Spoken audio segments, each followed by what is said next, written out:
Bonsoir, aujourd'hui nous nous trouvons à Pauillac en Haute-Garonne, la première commune à avoir opté pour le chauffage tout au bois pour ses équipements publics. La course du Vendée Globe sous haute surveillance climatique par les prévisionnistes de Météo France à Toulouse. Formation des aidants familiaux, un métier qui a le vent en poupe. Et enfin, Germaine Chaumel, cette photographe toulousaine, est exposée à l'espace EDF Bazacle. Chauffer entièrement au bois les équipements publics d'une commune, c'est une première en Haute-Garonne et c'est à Pauillac. Ainsi, depuis mars 2012, près de 2500 mètres carrés, écoles, salles de fête, mairies et bibliothèques sont chauffés par réseau d'eau chaude à partir de ces deux chaudières alimentées par des copeaux de bois. Au départ écologique, la démarche s'est vite avérée économique. Nous, on est basé sur le prévisionnel. Bon, il n'y a pas de raison que l'on ait une grosse dérive par rapport à notre prévisionnel. Donc l'économie espérée est, je vous le disais tout à l'heure, 17 000 € de dépenses gaz sur une année pleine pour la seule école, prévisionnel de consommation d'achat de bois pour l'ensemble des bâtiments communaux inférieur à 10 000 €. Le stock de 60 mètres cubes est en moyenne renouvelé toutes les 3 semaines. Aujourd'hui, le bois vient des Pyrénées par le biais d'une coopérative qui le traite et le transporte. À terme, le chemin pourrait être plus court. Nous sommes à 2 pas de la forêt du Buzet, qui est le deuxième massif forestier de la grosse agglomération toulousaine, après la forêt de Bouconne. Cette forêt du Buzet appartient au Conseil général.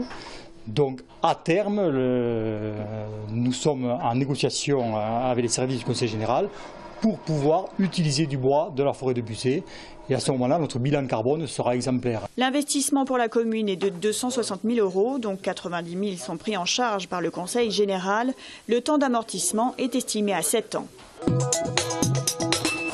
En Midi-Pyrénées, 200 000 personnes sont aidants familiaux. Parmi ces personnes accompagnant un proche en situation de dépendance, la moitié le vivrait mal.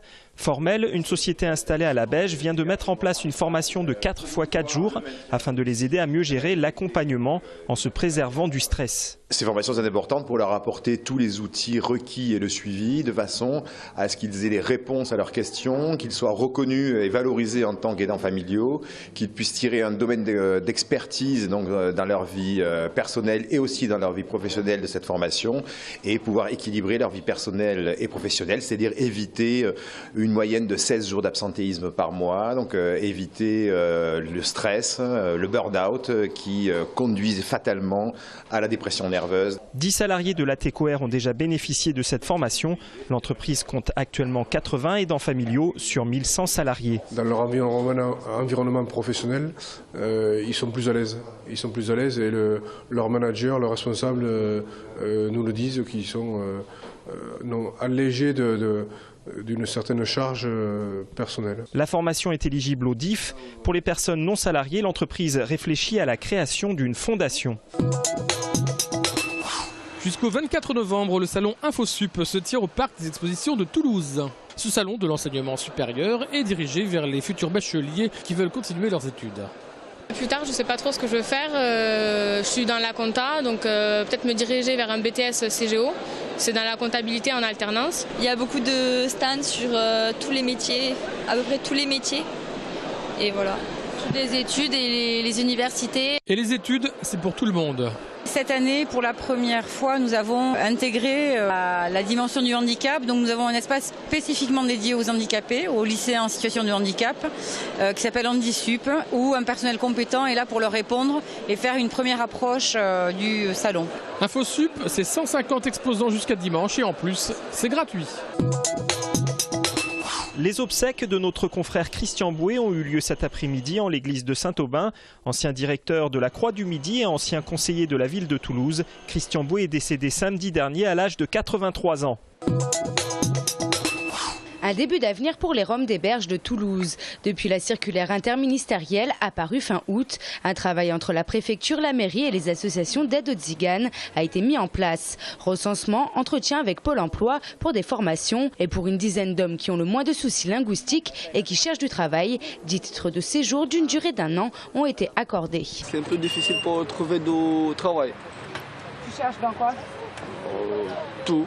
Moi je connais peinture, parquet, chauffeur, logistique, distribution, carrelage.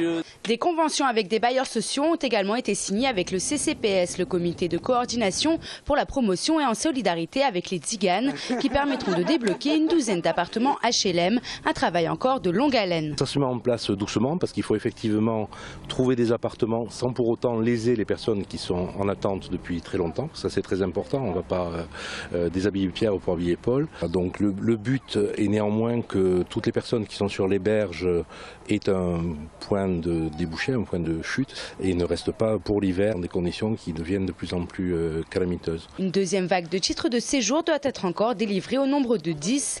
Les Tziganes roumains sont avant tout des Européens depuis 2007, mais au niveau du travail et du logement, les choses évoluent encore trop lentement.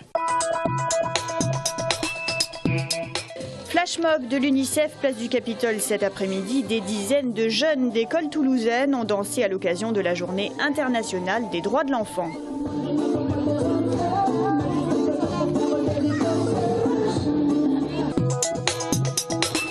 Aujourd'hui, le TFC s'entraînait hors les murs dans la ville d'Alain Casanova. Beaucoup d'enfants autour du stade de Tournefeuille pour applaudir les vedettes du TFC. Une occasion de les voir en dehors des matchs, en pleine séance de travail et en vrai. En ce mercredi, les petits supporters ont pu crier leur joie même si les buts comptaient pour du beurre. Mais attention, le prochain match sera crucial. Les Violets affrontent l'Olympique Lyonnais, le leader du championnat, dimanche 25 novembre à 17 h.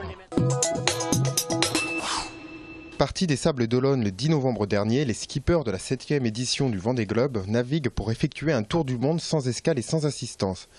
La seule information reçue par les skippers est la prévision météorologique fournie par Météo France et interprétée par le centre de Toulouse.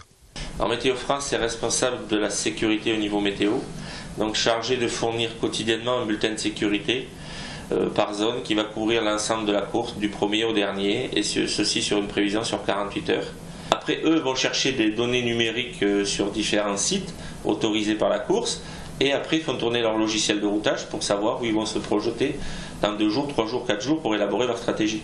En ce qui concerne l'assistance, la seule autorisée par la direction des courses est celle de la télémédecine, gérée par le CCMM, le Centre de consultation médicale maritime, qui gère chaque année 2000 patients dans l'unique centre qui se trouve à l'hôpital Purpan. La télémédecine maritime, c'est cette façon de soigner les marins à distance sur prescription du médecin du CCMM et en utilisant les médicaments, le matériel médical qui est à bord. Dans le cas particulier du Vendée Globe, la direction de course a fait le choix de faire assurer l'assistance médicale de premier niveau, on va dire de médecine générale au quotidien, par un service médical privé. Et le CCMM, donc, lui, est prévu d'intervenir dans les cas où il faudrait déclencher une évacuation pour raison médicale.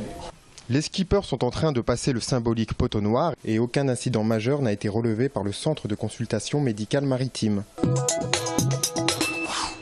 Germaine Chaumel, la grande photographe toulousaine, témoin artistique et documentaire du Toulouse de la zone libre et de l'occupation, est à l'honneur à l'espace Bazacle jusqu'au 24 février 2013. Ce sont plus de 300 photos qui sont montrées. On a dans ces images, on a une relation très proche avec ces modèles, par exemple, qu'on sent très bien dans des images icônes comme la gitane avec l'ours, par exemple, ou les 2 cheminots qui sont dans le fossé. Voilà. Et donc, elle réussit à transformer des images qui pourraient être celles de la misère en images d'espoir ou de bonheur, qui étaient à son image d'après les témoignages que nous avons de la famille. Le travail de Germaine Chaumel nous montre que la photo est souvent la clé qui permet d'ouvrir la porte de l'histoire contemporaine.